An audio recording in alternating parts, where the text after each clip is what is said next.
in the country where the year remains 2016. Greetings, everyone.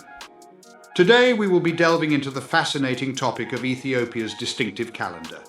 Unlike the Gregorian calendar that most of us are familiar with, Ethiopia follows a calendar that is 7 years behind. This intriguing timekeeping system is a result of the Ethiopian Orthodox Church's adherence to ancient dates. As you can imagine, this presents certain challenges for Ethiopians who must navigate between the traditional Ethiopian calendar and the Western calendar in their daily lives. However, despite the potential for confusion, many Ethiopians have successfully adapted to using both calendars, and in fact some even prefer the Ethiopian calendar for its logical structure and cultural significance. It is worth noting that this unique calendar and time system are a reflection of Ethiopia's strong national identity and rich centuries-old traditions. So, without any further delay, let us dive right into our engaging discussion. Ethiopians commemorate the conclusion of a year and the commencement of another on September 11th. However, when the Ethiopian nation embraces the arrival of its new year in the upcoming months, it will in fact be the year 2017 according to the Ethiopian calendar. How is it that Ethiopia, the second most populous nation in Africa, finds itself trailing behind the rest of the world by a significant margin of 7 years and 8 months? And how do the people of Ethiopia navigate this reality while residing in an ever more interconnected global community that operates on a different timeline? Centuries-old customs and a deep-rooted national identity hold the key to unraveling this mystery.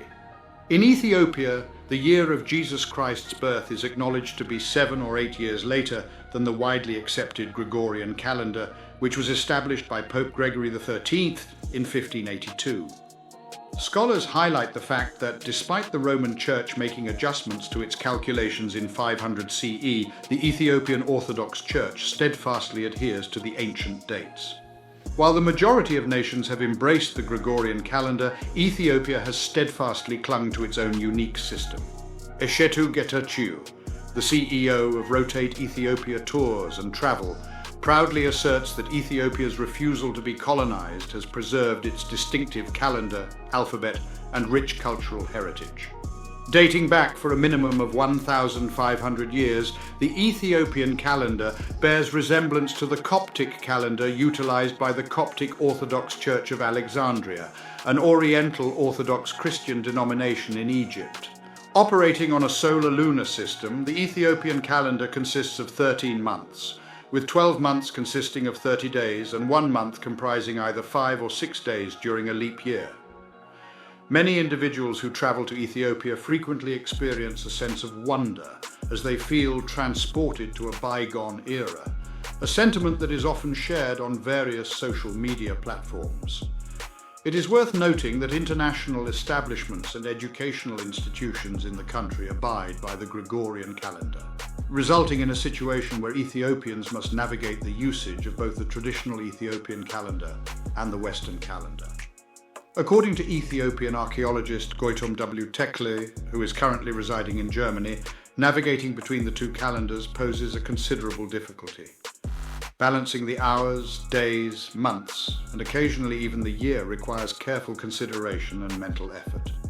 When interacting with Ethiopians, particularly those in rural areas and overseas, institutions frequently find themselves navigating between the Ethiopian and Western calendars, as Tekle elucidates.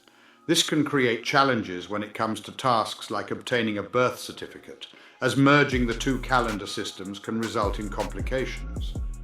Verena Krebs, a historian from Germany with expertise in medieval European and African history, highlights that this can give rise to problems such as multiple birthdays due to errors in conversion.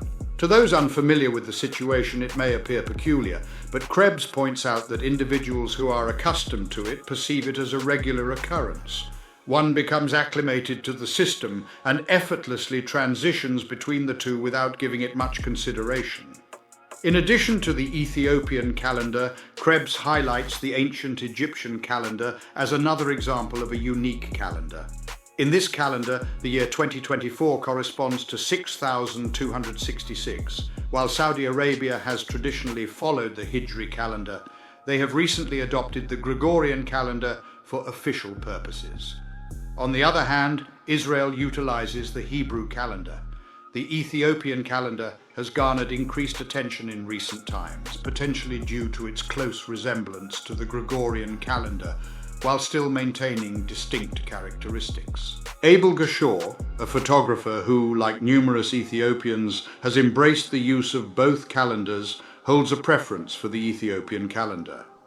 Gashor describes it as being more logical, particularly in terms of determining the commencement of the year. At the conclusion of the rainy season, the Ethiopian New Year, also known as Enkutatash, which translates to gift of jewels in Amharic, emerges. This time coincides with the blossoming of the Ade Abeba flower, a native plant of Ethiopia, which serves as a representation of the Ethiopian New Year. Gashor describes it as a moment of renewal, as the rainfall subsides and the landscape transforms into a lush greenery. According to Gashor, the idea of celebrating New Year on January 1st wouldn't be logical in Ethiopia because it occurs during the dry season. Instead, he proposes September 11th or September 12th in a leap year as a more suitable date. While acknowledging the significance of September 11th in relation to the 2001 attacks, Gashor explains that the Ethiopian New Year aligns with this date every year. According to Krebs, the selection of the New Year's date is not based on any objective reasoning, but rather on the Christian adoption of Roman pagan festivities. In her perspective, it would be more rational to synchronize the New Year with the conclusion of the rainy period, as practiced in Ethiopia.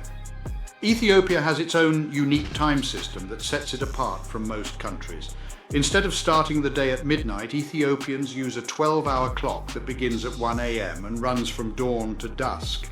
As a result, what is considered 7 a.m. in other parts of the world is actually 1 a.m. in Ethiopia.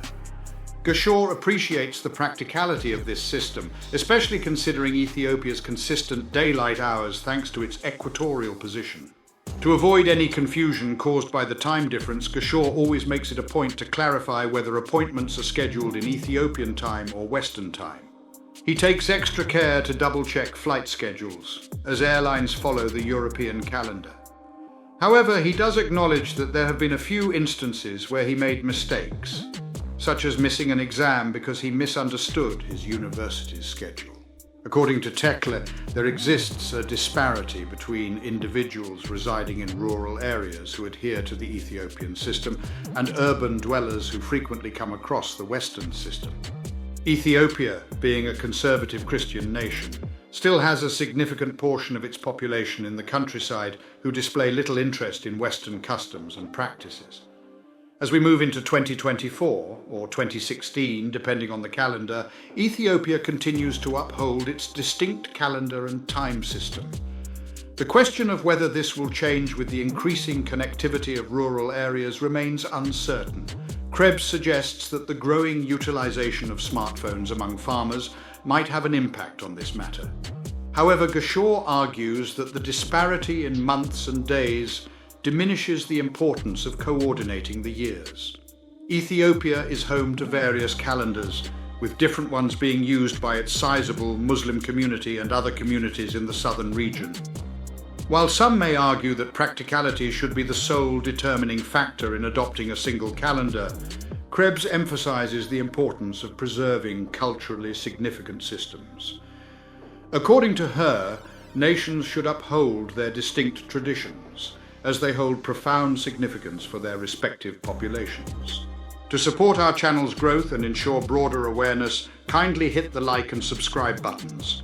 This will help us reach more individuals and disseminate valuable information. Thank you in advance.